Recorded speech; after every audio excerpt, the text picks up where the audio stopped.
The Wheat School on RealAgriculture.com is brought to you by Bayer Crop Science and C&MC.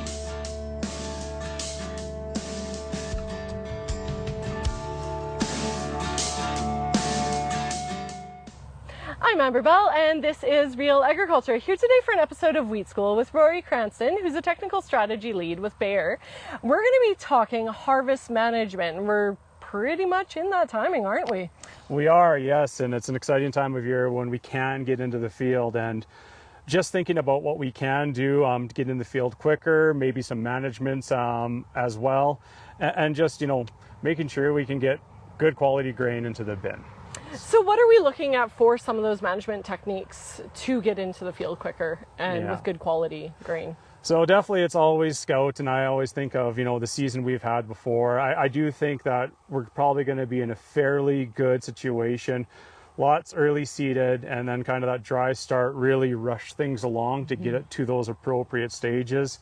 You really kind of want to shoot for that, 14.5% moisture on your grain. Sometimes it's higher, sometimes it's lower. When you get higher, that's when that invisible costs come in and dollars come off just as things get corrected down. But there's definitely some things we can do. And so things like pre-harvest aids, like Roundup, for example, have to do the industry plug for sure that pre-harvest Roundup is not a desiccant. It is a pre-harvest aid. It's meant to get weeds out of the crop. So that's definitely something that we can use to get us into the field quicker. When we think of the development of the crop this year, where things were maybe short and things were delayed, then we got that water and things shot up. There's a lot of weeds in there too. So you can have a dry crop and green weeds, and that prevents you from getting into the field. So using an effective pre-harvest aid to clean those weeds out, because your grain could be dry, your stems can be dry, but those green weeds really do not sound good, and they're not fun going through the combine, to allow you to enter in that field quicker, for sure. So, and that's across a lot of grains. So for example, the cereals, wheat, for example, to get your pre-harvest aid on, you have to go in at that less than 30% moisture or that hard dough stage. Just for reference, the hard dough stage, if you press your thumbnail into it, that kind of imprint doesn't spring back really quickly. It leaves an indent there for quite a bit of time, so that's kind of that time for your pre-harvest Roundups and glyphosates to get in there, control those green weeds. Maybe some things we could do, just kind of looking at the overall, I guess, kind of industry. Maybe it's some things that we're going to be considering spot spraying some greener areas, or trying to get those weeds out just to maybe save a few dollars here and there. If you got some options like the John Deere See and Spray or Precision, they can tell green weeds in a ripe crop, so to kind of reduce that amount going on there, to hit those green weeds and get those dried out, because you can have, like I said, the dry crop, dry stems, but what are the green weeds going to do for it? So definitely that's something you can do. If you have to harvest higher moisture, it's unfortunate, but make sure you're into your proper storage temps as well too, or you have grain drying capacity for it as well. So, and with the moisture this year, I feel like that's a whole topic all on its own. Yeah. The way it's been spotty all over, I know, Alberta, Saskatchewan. So what are guys looking at? Like, how much does that timing of moisture make a difference when it comes to when they can get in the field? Yeah, exactly. And, to have certain numbers, it's going to really depend on your crop canopy and all that. Looking at the forecast, I think, is going to be key. One is some maybe moisture coming. When I looked, it seems like we're going to have kind of average September rains, but warmer than usual. So that drying's probably going to do really well coming in there. But just how many percent per day is always going to depend on canopy. If we have a thinner stand, it's definitely going to dry out quicker. Thicker is going to take a little bit longer when it comes down to it. And yeah, it's kind of one of those ones that you have to be paying attention, getting into those fields, scouting, doing those test passes, seeing what your grain is at in a lot of cases.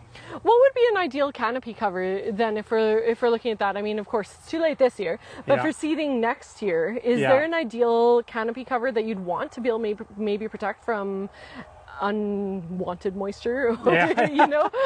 Well, definitely it's always going to come down to your plant stand, right? You want it to be using the moisture properly, right? So it's going to start right up early with your seeding rates and everything on that, and making sure you got that plant stand you're targeting, right? And so whatever that is for whatever crop, if it's triticale, wheat, barley, some of those are going to have some differences in there, but you're going to want to, and for multiple reasons, you can start right at the start for, you know, yield, your weed competition, dry down at the end, but just also that utilization of resources as well too.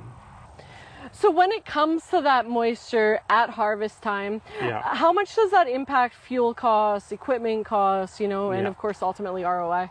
Absolutely. And so, yeah, the higher moisture, it is going to be more even just difficult threshing, getting out of that head. So it is going to be using more fuel. And I think the one that concerns a lot of people is more time too. A dry crop's going to go through faster, it's going to go through easier. So it can be very impactful there. It can be a negative if you're going really high moistures. Fungicides too, they can actually play an impact. There's definitely some active ingredients out there that they've got really strong plant health effects, that their stems will stay very green, but the heads will be dry. And so that's getting out, still shelling those heads, making sure that they're at appropriate moisture.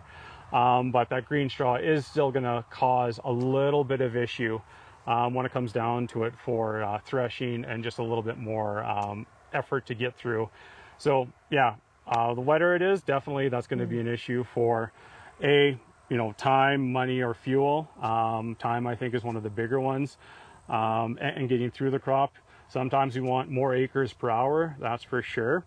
And so also, but making sure when we said if we just green straw, but those heads, make sure you're checking those, because some active ingredients can have a greening effect that stays really prolonged on the stems. And the crop's not going to look 100% ready, but the grain may be. Right, so really testing the grain. Yeah, really testing the grain when it comes down to it.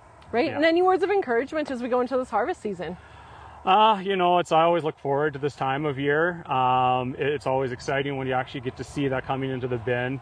Farming's a difficult career. It's you put something in and hope for that 6 inches of topsoil and the fact that it rains, and so that's an exciting time of year, but staying safe out there. It's also a fast time. It can also be a really stressful time for it. So those would be my words of encouragement. Enjoy the excitement, but be safe doing it. Fantastic. Well, thank you so much. Yeah. And that was Rory Cranston on Real Agriculture.